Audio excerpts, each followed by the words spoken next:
লক্ষ্মী পুজোটা এবার আমি গ্রামের বাড়িতেই সেরে নিয়েছি।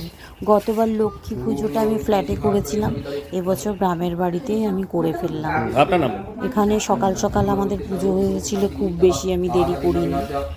আরও অনেক কাজ ছিল বলে পুজোটা সেরেই সেই মানে সবাইকে প্রসাদ দেওয়া, রান্নাবান্নারও ব্যাপার ছিল, কিছু লোকজন খাওয়ার ব্যবস্থা করেছিলাম, খুব বেশি না, ওই পরোটা, ঘুগনি, নিরামিষ ঘুগনি আর মিষ্টি টিষ্টি, আর এই প্রসাদ তো ছিলই।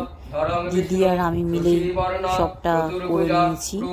দিদি মানে সমস্ত পাতা ফুল ফুল লতা পাতা সব জোগাড় করেছে, আমার হাজব্যান্ড সমস্ত ওই বিশ্বকর্মার সমস্ত জোগাড় করা ফল টল আনা এগুলো সব করে দিয়েছে।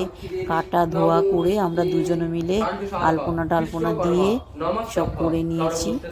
আর পুরোহিত মশাই এসে পুজোটা সেরে ফেললেন। খুব ভালো করে এই পুজোটা হয়ে গেল।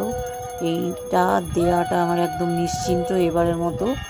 আর আপাতত কোনো পুজো আচ্ছা নেই, শুধু এই ধানতেরাস আছে, তখন একটুখানি পুজো করব।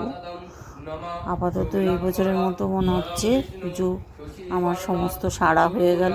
কারণ এগুলো একটা মানে চাপ থাকে আমার, যে টাইমে টাইমে এগুলো করতে হবে ঠিকঠাকভাবে।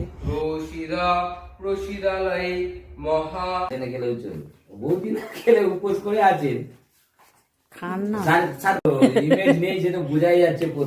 মেয়ে তো বাইরে ছিল তো, না না আমি ফেলে দেবো পারি।